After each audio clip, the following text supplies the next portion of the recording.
I want to talk to you about 5 things that you need to remember or you need to know when you are pursuing success. 5 things that you always need to do when you are pursuing success.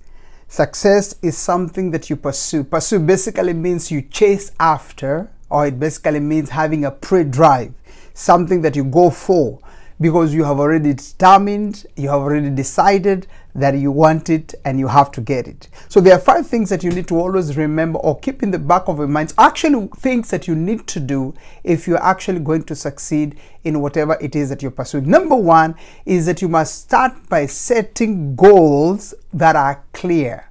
You must define specific goals. You must look for challenging goals that will excite you, that will inspire you, that will actually give you a drive to go towards the particular thing that you so much desire to find yourself doing. The other thing is that you need to have a clear target. A clear target of that which you are pursuing, or that which you are going for, or that which you are chasing. Because when you have a clear target, what happens is that it triggers in you the instinct or the instinctual. I don't know if there is an English word like that will actually cause you to pursue or will give you a drive towards that which you really want to do. You see, whenever you are moving and you don't know where you're going, you will always end up going nowhere. Whenever you're moving and you don't have a direct thing that you're pursuing or something clear that you're looking for, what happens is that you will end up in a place that you probably didn't expect to end up in, or a place that will probably end up disappointing you. Therefore, you must have a clear goal. You must have something that is clear that you're pursuing, something that you understand, something that you know this is actually what I'm going for. That by itself will normally trigger you. It will normally put in a drive in you because you know what you're looking for. So the first and foremost thing is, when you're pursuing success, is that you must set clear goals. Let them be defined. Let them be goals that are challenging you, and more so goals that are inspiring you, and goals that are exciting you. Problem with many people, sometimes they just wake up in the morning and you start pursuing things. You don't even know exactly what it is that you're looking for. You don't exactly know where you're going, but you just start going. Living one day at a time, somebody said, and even sang, one day at a time. But the truth of the matter is, as much as we are living one day at a time, if you don't know where you're going, you will end up getting lost. The second thing is that you must find your why. You need to understand that the moment you know your why, the moment you know the reason as to why you're pursuing or you're looking for something, that by itself brings in or fuels you and brings in an element of determination. It brings in an intensity in you, because whenever you know the why will always make you wake up in the morning knowing that this is the reason behind why I'm pursuing this. There's nothing as bad or there's nothing as tragic as when you're trying to do something and you don't even know why you're doing it, or when you're trying to pursue something. Somebody has told you to invest in something and you find yourself going in and starting to invest, but you have not asked yourself, why am I actually doing this? What is the end game in whatever it is that I'm doing? What is the end result in whatever it is that I'm doing? You can never continue pursuing success if you do not clearly define the why. You don't clearly define as the reason as to why you are actually pursuing that thing. The goal that you set before you should not just be a goal because of somebody else's goal, or because somebody else set a similar kind of a goal. Simply because somebody is succeeding in something does not necessarily mean that you will succeed in the same thing. There are this thing where people believe, oh, this is the thing that seems to be trending, or this is the thing that seems to be working, or this is the thing that seems to be going on forward. It is true, when things are happening, you can get involved in something that is happening. But listen to me, if that is not your niche, if that is not your goal, if that is not what you are for, please stop pursuing it. Because the moment you pursue things because of other people, the truth is you will end up failing in that thing and you will not be able to succeed. So you have to ask yourself, why am I doing this? What is my why behind what I am doing? What is my why behind what I'm pursuing? What is my why that is causing me to have this kind of a drive? At the end of the day, what is it that I so much desire to actually achieve? What is it that I so much desire to see happening in as far as my life is concerned, in as far as my goals are concerned, in as far as the things that I'm pursuing are concerned, in as far as my success is concerned? What is my end game? The why thing is very, very crucial. Then the third thing is that you must visualize success. You must use your visualization techniques to vividly imagine yourself achieving your goals. Visualization always stimulates the brain, and it does stimulate the brain so much so that the brain knows that whatever it is that I'm trying to do, if I get it, these are the rewards that I'm going to have. What I normally want to say is that visualizing success will stimulate your brain's reward system. It will boost you and bring motivation on you. It will cause you to sharpen your focus. Whenever you understand the power behind visualization, the moment you understand the power of seeing where you're going, seeing that which you're pursuing for, seeing that which you're looking for, when you put that into place, the truth of the matter, it will reward you. Part of the reason is because visualization becomes a motivation for you. Part of the other reason is because visualization causes you to stay focused on something. You don't go hitting here and there. You don't go looking here and there. Why? Because in your mind, you already can see something. You can see that place you're going to. You can see that thing you're going to be getting. There is something about your brain that will actually show you the reward, or will show you the end result when you learn how to visualize. So the third thing is that you must bring in the element of visualization. Visualize where you're going. Visualize that which you want to see happening in as far as your life is concerned. The truth of the matter is, even God, when you go to scriptures, you find there are places where God uses the element or the power of visualization. I remember one particular story when God is talking to a man by the name of Abraham. He takes a walk with Abraham along the seashore, and he tells Abraham, lift up your eyes and see. Lift up your eyes and see. And then when Abraham lifts up his eyes, he says, you see as many of the stars you see, as many of the things that you're seeing in the sky. That's how big and how much your children are going to be. What was God doing?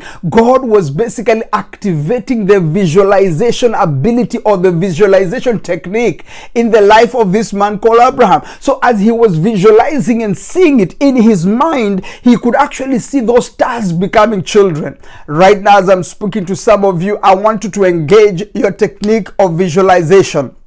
I want you to engage your visualization technique. Stop sitting there and seeing nothing. You need to start seeing something.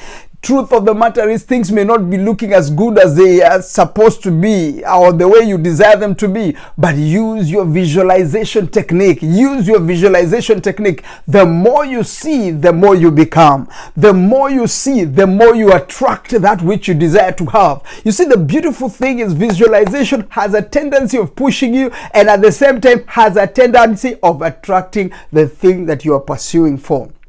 So use your visualization technique. Number 4 is that you must create competition. What does that basically mean? You must foster a competitive you must foster a competitive environment, whether by competing with others or setting personal challenges of your own. Competition activates your primal instinct to outperform and succeed.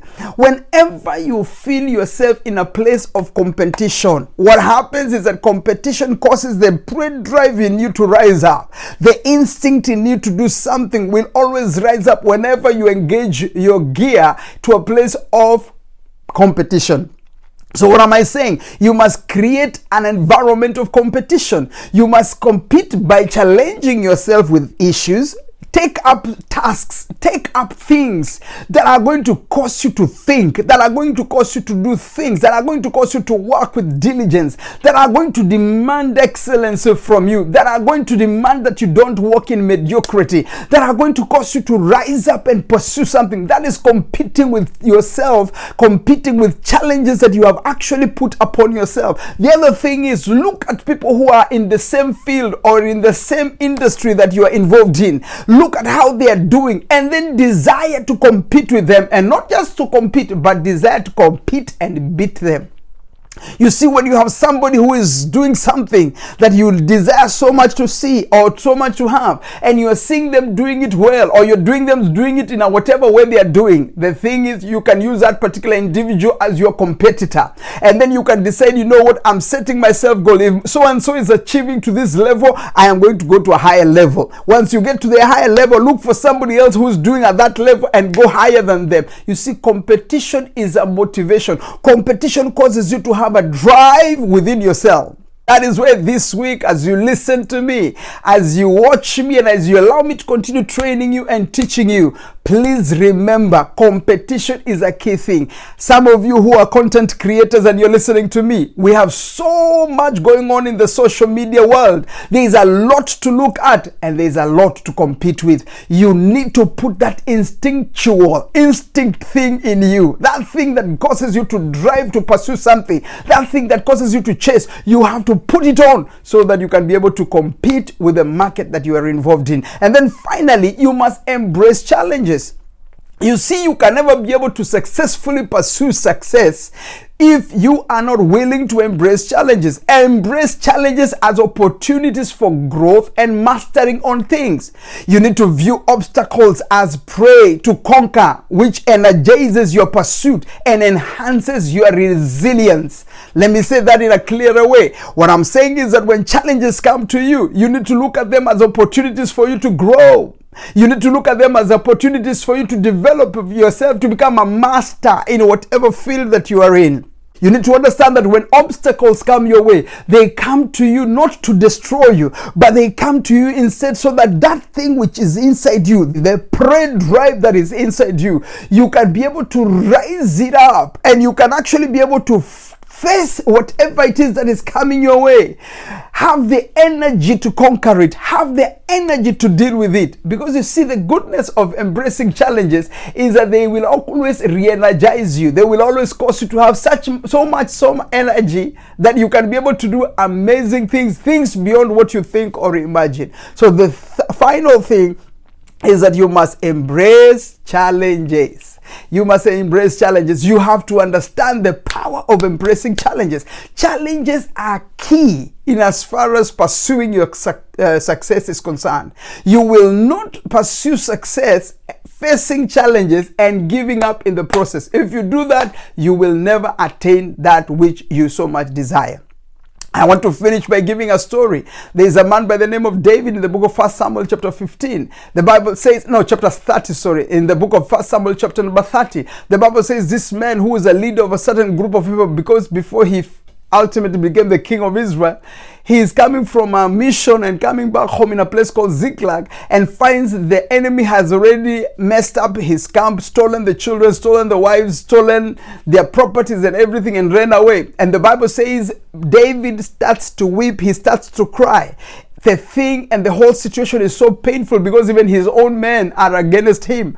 But the Bible says God looks at him and says, listen, stop crying. What you need to do is to stand up. You need to pursue, you need to overtake, and then you need to recover everything that has been stolen from you. What God was telling him in essence, listen, don't approach this challenge from the place of weeping, from the place of feeling sympathy, from the place of wanting people to sympathize with you, from the place of feeling I'm done, I am quitting. He said, no, don't do that. I want you to rise up. I want you to get strong. I want to encourage yourself. And then I want you to pursue. So today, as I'm speaking to somebody right now, I don't know what it is that you're going through right now. I don't know what it is that you're facing. Something probably that has already made you feel like as though you can't make it. I am here to encourage and to let you know that you can actually make it. The thing that you need to understand is apply the skills of pursuing.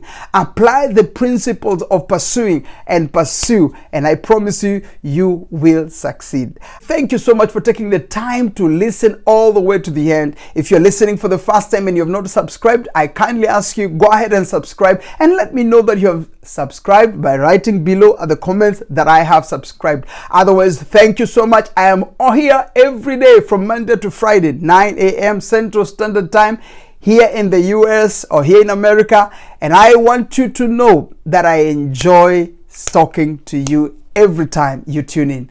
Thank you. Please share what you're hearing, and let's again meet in another video. But remember, let's meet in the field of the millionaires. Thank you, and see you again soon. Bye-bye.